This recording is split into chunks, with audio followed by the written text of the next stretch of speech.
Oi, gente! Meu nome é Renata, sou técnica em Química formada pela Fundação Educacional Montes Claros, sou engenheira agrônoma pela Universidade Federal de Minas Gerais, sou professora de Química pela Universidade de Uberaba, sou filha, neta, mãe, esposa, dona de casa, bordadeira e sou também a professora de vocês. Nesse módulo, vou trabalhar com vocês a disciplina Diagnóstico Ambiental 1. Fiquem atentos ao que vou falar. Tenham caneta e papel à mão para que possam anotar o que acharem de mais importante nessa aula e assim facilitar a participação de vocês no fórum de socialização da disciplina e também na realização das atividades. Então vamos lá. Quero começar apresentando a ementa da disciplina para vocês. Neste módulo, nós estudaremos sobre os requisitos para a caracterização dos meios físicos, biótico e antrópico, sobre o grau de aprofundamento e foco numa avaliação ambiental. Veremos também as metodologias e técnicas de levantamento de dados primários e secundários, a inter-relação de dados dos meios físicos, biótico e antrópico e estudaremos também sobre fontes de pesquisa. Os objetivos dessa nossa aula de hoje são compreender o que é diagnóstico ambiental, conhecer os elementos básicos da análise ambiental e entender meio biótico, abiótico e socioeconômico. Bom, então vamos lá.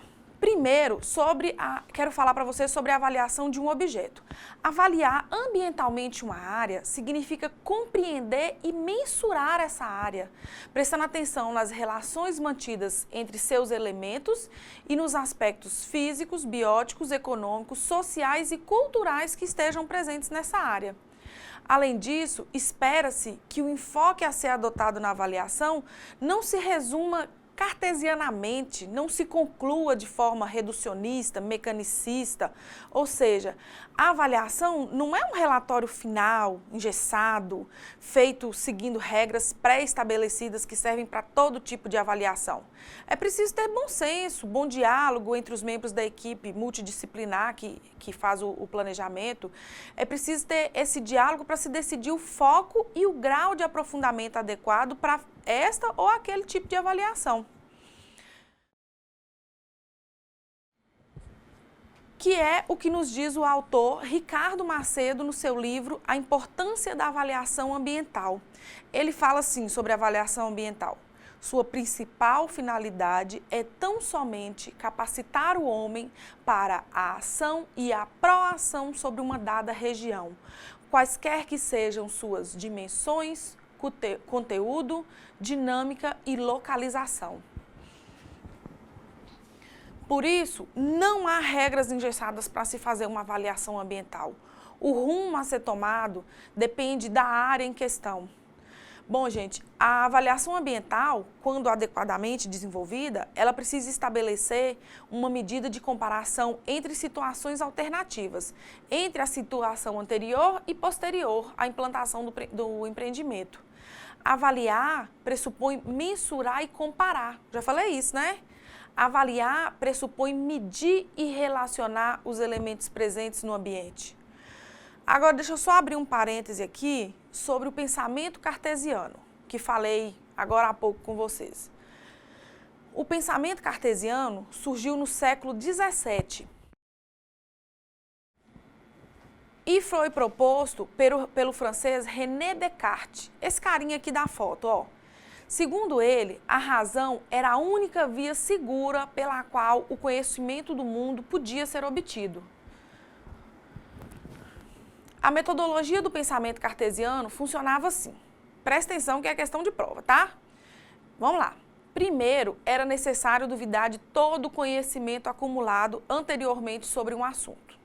Depois, se levantavam novas questões sobre esse assunto. Aí era necessário fazer experimentos e observações para a abertura de novos caminhos que pudessem explicar melhor aquilo que foi estudado. Então, as novas conclusões elaboradas deveriam compor um conjunto de leis que pudessem esgotar todos os aspectos que se relacionam com a compreensão do objeto. E à medida que se mostrassem eficazes, essas leis, elas comprovariam a tese elaborada por um estudioso. Esse caminho, que é constituído pela dúvida, experimentação, e a formulação de leis, demonstra claramente as influências que iriam predominar no período conhecido como Iluminismo. Esse período foi marcado pelo racionalismo.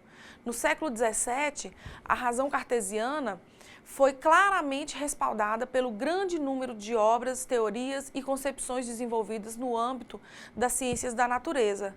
As áreas de conhecimento como matemática, física, astronomia aplicavam noções semelhantes às que foram sugeridas por Descartes, certo? Agora, fechando parênteses e voltando a falar sobre avaliação ambiental. Eu estava falando que não existe um único caminho já pré-estabelecido, esse caminho para a realização de todo tipo de avaliação ambiental, e por isso é fundamental a utilização dos conceitos de cenários ambientais. Esses cenários estão separados pelo tempo e pelo espaço. E a comparação entre a situação atual, que é a situação concreta, e a situação futura, que é a situação potencial, é que norteia o caminho a ser seguido na avaliação ambiental. Numa avaliação ambiental, é importante pensar no cenário futuro da região em estudo, que é aquele cenário que se deseja atingir, porque esse é um dos principais produtos de uma avaliação ambiental. Principalmente quando estamos em busca de garantir níveis compatíveis de qualidade ambiental e de vida para todos os fatores ambientais. Por exemplo, se temos à beira de um rio que está sem mata ciliar, essa é a situação concreta. Se a situação futura, potencial, for uma área de preservação permanente, o enfoque da avaliação ambiental deve ser no meio biótico. Então, temos que pensar em listagem de animais presentes na região e de espécies nativas. Agora, se o cenário futuro é um parque aberto à população para lazer, então o enfoque deve ser sobre o meio antrópico, entenderam? Assim, uma boa avaliação ambiental implica em um bom diagnóstico ambiental, que é o nome da nossa disciplina. A finalidade básica do diagnóstico ambiental é a identificação do quadro físico, biótico e antrópico de uma região. Temos que pensar nos fatores ambientais que constituem essa região e temos que pensar também nas relações e nos ciclos presentes nessa área, de modo que possamos evidenciar o comportamento e as funcionalidades dos ecossistemas da área. O diagnóstico ambiental deve necessariamente caracterizar as potencialidades e as vulnerabilidades da região antes da implantação das atividades transformadoras. E as atividades transformadoras podem trazer um impacto ambiental negativo ou positivo. Tipo assim, se na área foi implantada uma fábrica de cimento, essa é uma atividade transformadora que produz impacto negativo. Mas se na área foi implantado um parque de preservação, ele também é uma atividade transformadora, mas que traz um impacto positivo para o meio ambiente. O diagnóstico ambiental, ele apresenta as seguintes fases de trabalho. Primeiro, é a determinação da área a ser diagnosticada. Aqui a gente vai falar sobre localização, tamanho, coordenadas geográficas.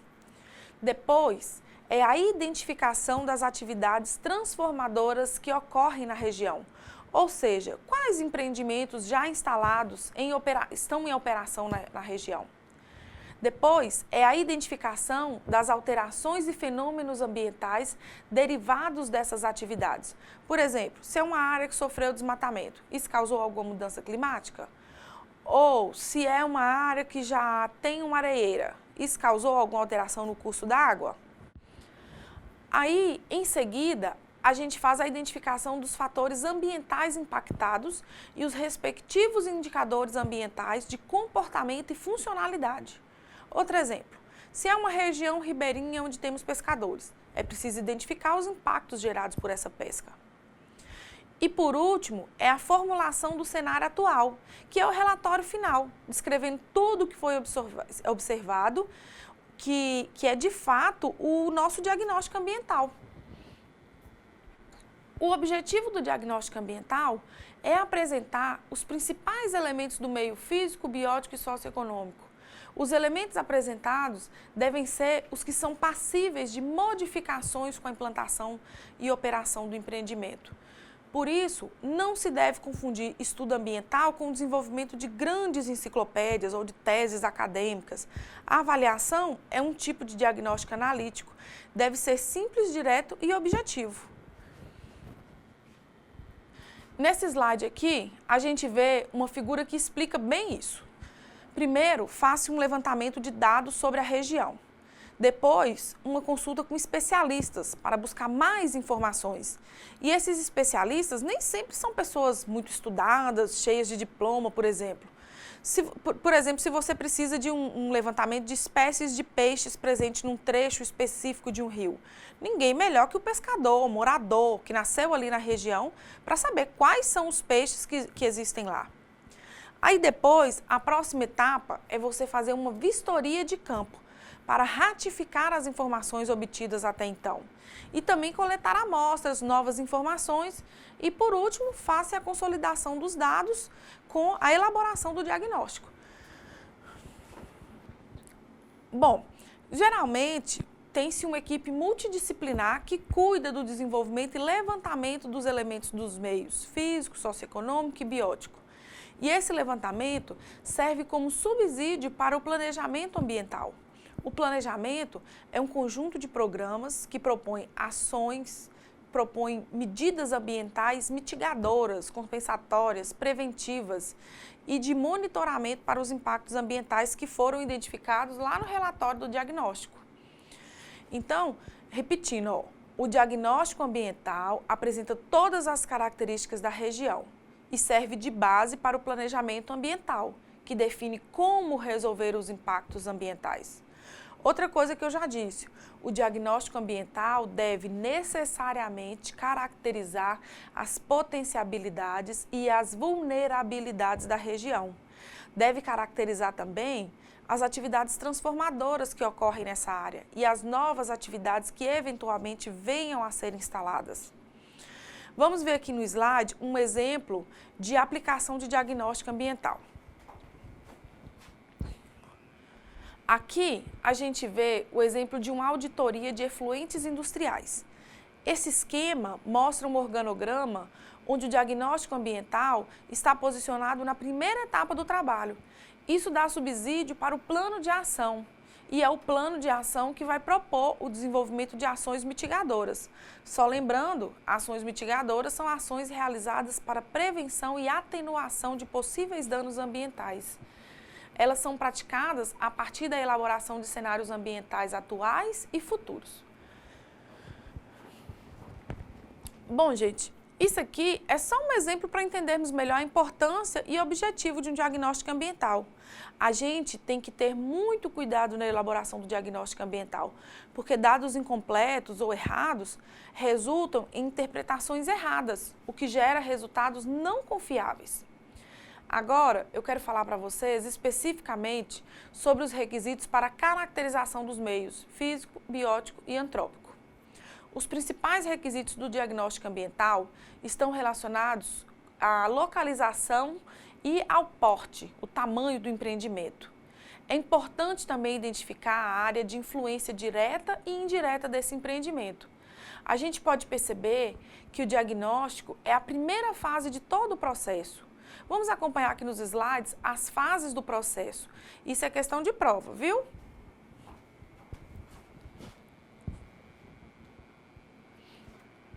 Como eu disse, a primeira fase é o diagnóstico ambiental, que é a caracterização do meio físico, do meio biológico e ecossistemas naturais e do meio socioeconômico. É a identificação e caracterização da área em análise e da região de influência do empreendimento. É como se fosse um inventário ambiental. Depois, vem a análise dos impactos ambientais e das alternativas para minimizar esses impactos. Aqui, a gente faz a identificação, previsão e interpretação dos impactos ambientais. Em seguida, vem a definição de medidas mitigadoras. Nesse momento, tem-se que apresentar ações concretas que possam minimizar os impactos ambientais. E, por último, a gente faz a elaboração do programa de acompanhamento e monitoramento do empreendimento. A segunda fase do processo, que é a avaliação dos impactos ambientais, é conhecida pela sigla AIA. Essa é uma etapa muito importante. O AIA é um instrumento da Política Nacional do Meio Ambiente de grande importância para a gestão institucional de planos, programas e projetos em nível federal, estadual e municipal. Isso porque no processo de avaliação do impacto ambiental são caracterizadas todas as atividades impactantes e os fatores ambientais que podem sofrer impactos dessas atividades. E esses fatores podem ser agrupados nos meios físico, biótico e antrópico. Agora, voltando a falar sobre o diagnóstico ambiental. No diagnóstico ambiental, tem que ter a análise e a interpretação das características do meio físico, biótico e antrópico. Ó, gente, eu vou repetir umas 200.000 vezes as palavras físico, biótico e antrópico. No diagnóstico ambiental só se fala nisso, físico, biótico e antrópico, físico, biótico e antrópico. Mas vamos lá. Então, essa análise dos meios físico, biótico e antrópico deve mostrar a situação do ambiente incorporando seus aspectos de disponibilidade, adequação e qualidade, seus aspectos dinâmicos e suas inter-relações. Vamos ver aqui nesse slide como os autores Bastos e Almeida caracterizam os elementos do diagnóstico ambiental. Para eles, os elementos se dividem em 3 grupos: meio natural, meio antrópico e áreas de valor patrimonial, cultural e natural. No meio natural, a gente cita os elementos ligados à geologia, geomorfologia, água superficial e subterrânea, clima, ar, solo, vegetação, fauna, espécies e ecossistemas. Ou seja, a gente cita os elementos ligados à natureza. Já no meio antrópico, falamos dos elementos ligados à forma de vida das pessoas, tamanho da população, qualidade de vida, estrutura socioeconômica, atividades, meio construído, uso dos espaços, assentamentos humanos, valores culturais, essas coisas assim. E o terceiro grupo de elementos, que é o grupo áreas de valor patrimonial, natural e cultural, tem a ver com reservas, parques nacionais e estaduais, unidades de conservação, monumentos e assentamentos históricos, sítios arqueológicos, comunidades protegidas, tipo remanescentes quilombolas, tribos indígenas, essas coisas assim. E também paisagens singulares. Por exemplo, um lindo pôr do sol de trás do monte. Então, se for construir um empreendimento ali, tem que pensar na altura desse empreendimento, senão ele tampa a paisagem. Agora, do ponto de vista governamental, os elementos de análise do diagnóstico ambiental são definidos pelo Conselho Nacional do Meio Ambiente, o CONAMA. Essa definição está em sua resolução 001 de 1986, no artigo 6º da resolução, que fala assim: essa é uma questão que vai cair na prova online, tá? No meio físico, a gente cita os elementos ligados ao subsolo, água, ar, clima. Cita com destaque os recursos minerais, cita também topografia, tipos e aptidões do solo, corpos d'água, regime hidrológico e correntes atmosféricas. Já no meio biológico e os ecossistemas naturais, a gente fala da flora e da fauna. E é importante destacar espécies indicadoras da qualidade ambiental, espécies de valor científico e econômico, espécies raras e ameaçadas, e a gente fala também das áreas de preservação permanente. E por último, o meio socioeconômico, onde falamos dos usos e ocupação do solo, usos da água, da socioeconomia, dos sítios e monumentos arqueológicos, históricos e culturais, das relações de dependências e dos recursos ambientais. Reparem que o número de elementos a serem investigados é elevado e diversificado. Por isso, para executar um bom trabalho com um bom nível de detalhamento, é preciso que se tenha uma equipe mista, porque é de extrema importância a realização de um levantamento detalhado do ambiente. Esse levantamento deve ser feito de forma séria e responsável, porque ele servirá de base para todos os outros estudos posteriores. Eu falei aí sobre o CONAMA, né? Mas vocês sabem o que é o CONAMA? O Conselho do Meio Ambiente, o Conselho Nacional do Meio Ambiente, CONAMA, é o órgão consultivo e deliberativo do Sistema Nacional do Meio Ambiente. Isso quer dizer que o CONAMA pode opinar, emitir pareceres e decidir sobre as questões ambientais. Ele foi instituído pela Lei 6.938/81. Essa lei dispõe sobre a Política Nacional do Meio Ambiente. São atos do CONAMA: publicar resoluções quando se tratar de deliberação vinculada a diretrizes e normas técnicas, critérios e padrões relativos à proteção ambiental e ao uso sustentável dos recursos ambientais, divulgar monções quando se tratar de manifestação de qualquer natureza relacionada com a temática ambiental. As moções, gente, são uma proposição legislativa que oportuniza a Câmara aplaudir ou repudiar todo e qualquer ato ou omissão do poder público em todas as esferas. O CONAMA também publica recomendações quando se trata de manifestação acerca da implementação de políticas, programas públicos e normas com a repercussão na área ambiental, inclusive sobre os termos de parceria que trata a Lei 9.790, de 23 de março de 99, que é conhecida como a Lei do Terceiro Setor. Essa lei dispõe sobre a qualificação de pessoas jurídicas de direito privado, sem fins lucrativos, para se tornarem organizações da sociedade civil de interesse público. É tipo assim, são as ONGs reconhecidas oficial e legalmente. A Lei do Terceiro Setor também institui e disciplina o termo de parceria. O CONAMA também é responsável por publicar proposições quando se tratar de matéria ambiental a ser encaminhada ao Conselho de Governo ou às comissões do Senado Federal e da Câmara dos Deputados.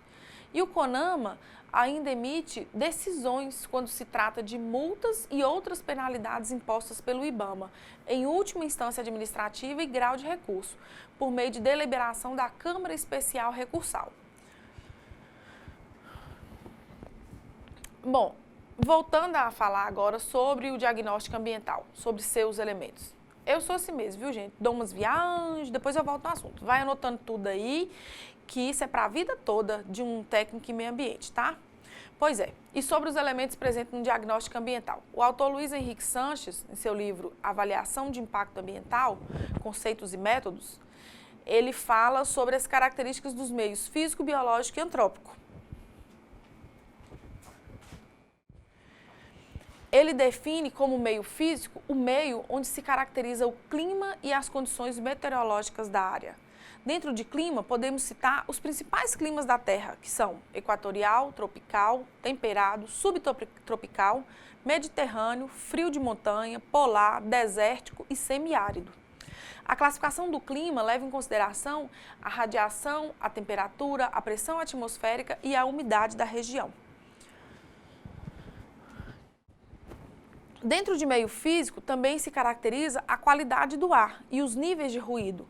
Esses dois aspectos têm a ver principalmente com a presença de indústrias já instaladas na região e também tem a ver com o trânsito local. Outro elemento que se enquadra em meio físico é a questão dos aspectos geológicos, geomorfológicos e tipos de solo da região. Aqui a gente vai falar sobre os tipos de rocha presentes na região. Se tem rocha magmática, sedimentar ou metamórfica. As rochas magmáticas são chamadas também de rochas ígneas e elas são formadas pelo resfriamento do magma. Se esse resfriamento ocorrer em profundidade, indica para a gente que o magma era viscoso e ácido. Aí a gente diz que a rocha é do tipo intrusiva. O exemplo mais conhecido nesse caso é o granito. Aqui coloquei como exemplo a foto da maior pedra de granito do mundo, que fica na Califórnia, nos Estados Unidos. E uma foto com algumas amostras das variações de cor do granito, como a gente está acostumado a ver nas casas.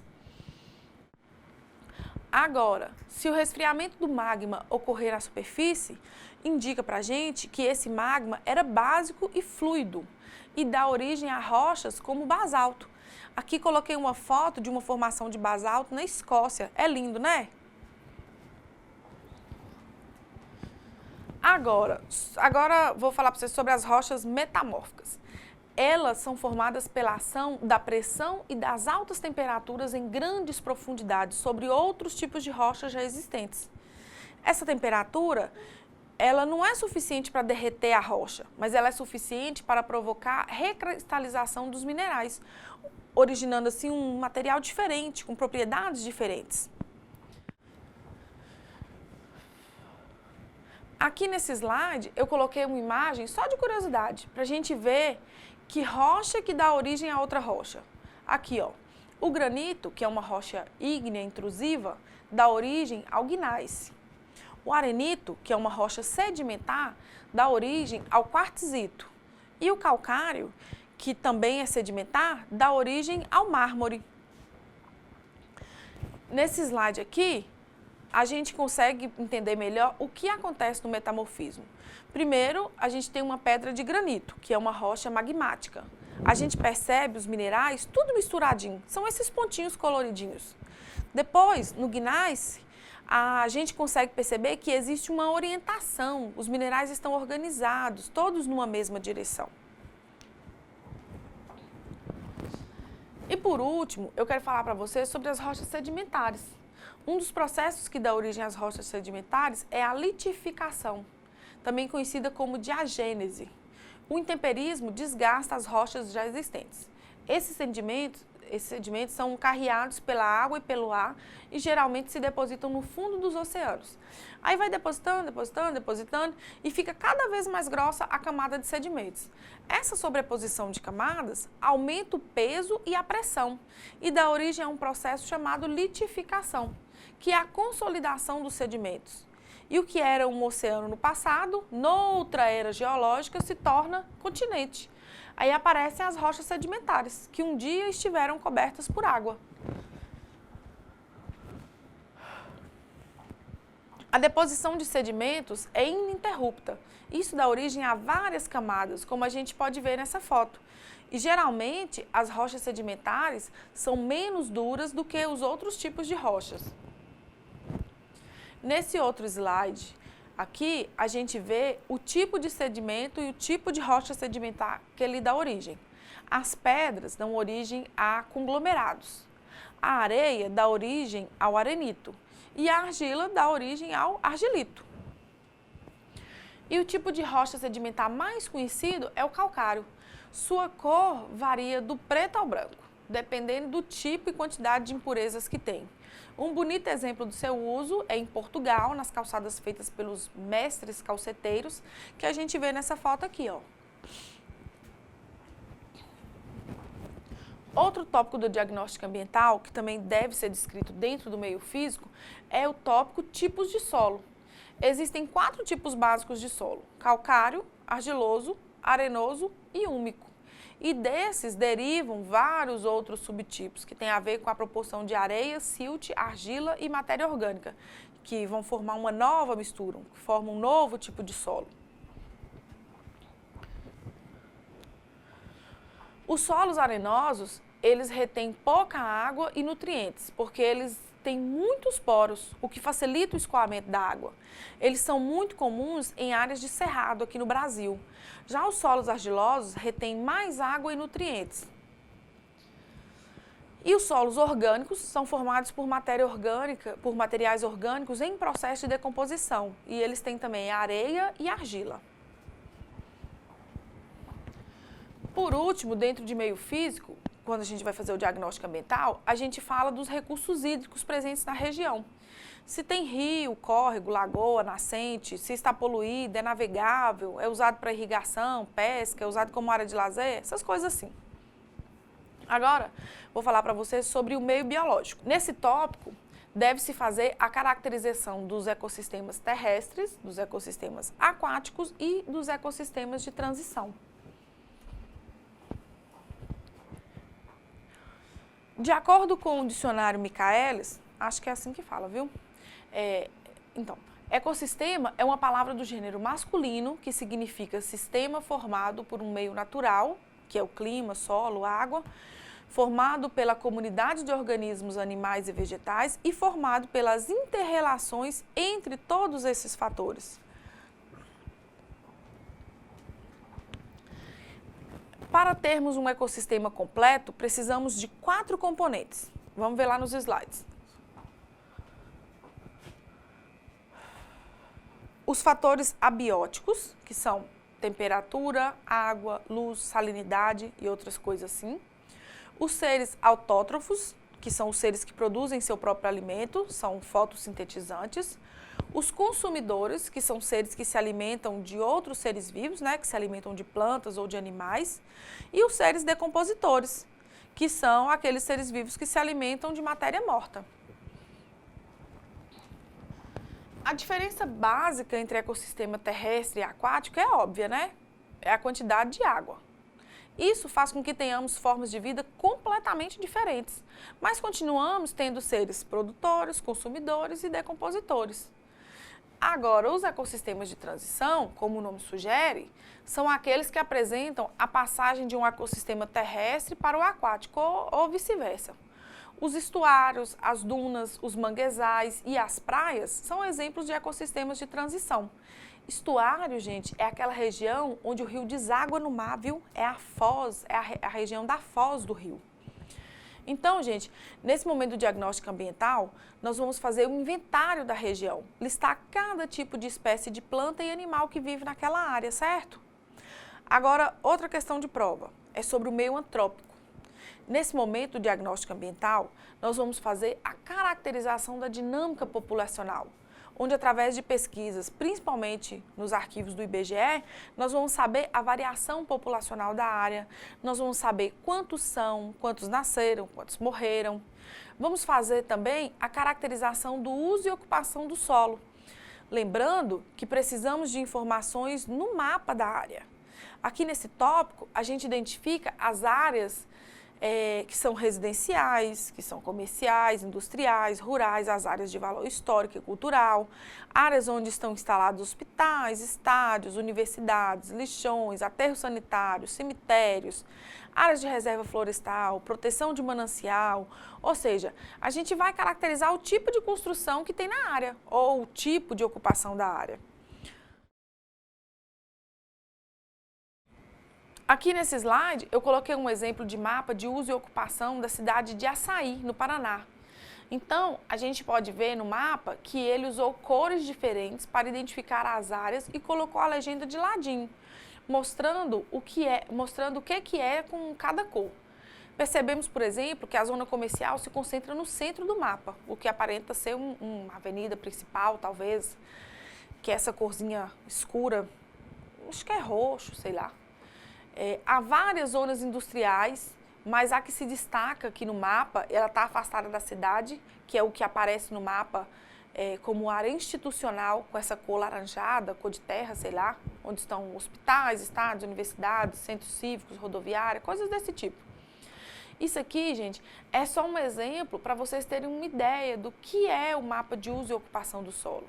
Lembrando que o mapa deve ser da área delimitada como área de influência do empreendimento, não é o mapa da cidade toda, a não ser que o projeto que você esteja trabalhando abranja toda a cidade, né? Tá quase acabando, viu, gente? Aguenta aí. Outro elemento que descrevemos dentro do meio antrópico é o quadro referencial do nível de vida. Aqui falamos sobre as condições habitacionais, educacionais, sobre saúde, alimentação, lazer, e segurança social. As informações para se montar esse quadro podem ser obtidas de várias maneiras. Estudo dos índices do IBGE, documentos divulgados pelo poder público local. Toda prefeitura tem um site que conta um pouco sobre a história do município, sua infraestrutura, essas coisas assim. E também através de pesquisas de campo. Quase por último, vamos falar sobre a estrutura produtiva e de serviços, ou seja, vamos falar sobre a economia da região. Aqui vamos falar sobre os fatores de produção, sobre emprego e nível tecnológico, sobre relações de troca entre a economia local e externa, incluindo aqui a destinação do produto local, tá? E por último, agora sim, dentro de meio antrópico, nós vamos falar sobre a caracterização da organização social da área. Como o nome diz, nós vamos falar como a sociedade local se organiza. Se tem associações, sindicatos, se o povo participa de movimentos religiosos, se tem grupo e movimentos comunitários, se tem alguma tensão social na área, isso também pode acontecer, né? Bom, De maneira geral, as informações necessárias para se compor o meio antrópico, elas podem ser obtidas através de entrevistas direcionadas às lideranças locais, através de mapeamento de conflitos históricos existentes, de oficinas com a população, através de saídas a campo, levantamento de experiências e identificação de demandas e potenciais. Pois é, gente, é isso. É muita coisa, né? Por isso, vocês precisam estudar em casa. Em especial, deem uma lida num site que tem como sugestão lá na sala virtual. É um site do governo de Tocantins. É esse aqui, ó, que está aparecendo no slide. É o último que aparece como sugestão lá na sala virtual. Aparece junto com a postagem do livro didático. Copia e cola o endereço e dá uma lida, viu? Ó, leiam muito, fiquem com Deus. Foi um prazer estar aqui com vocês. Eu volto, viu? Tem mais aulas aí pra frente. Não acabou não. Então tá bom, ó. Beijinho, beijinho. Tchau, tchau pra vocês.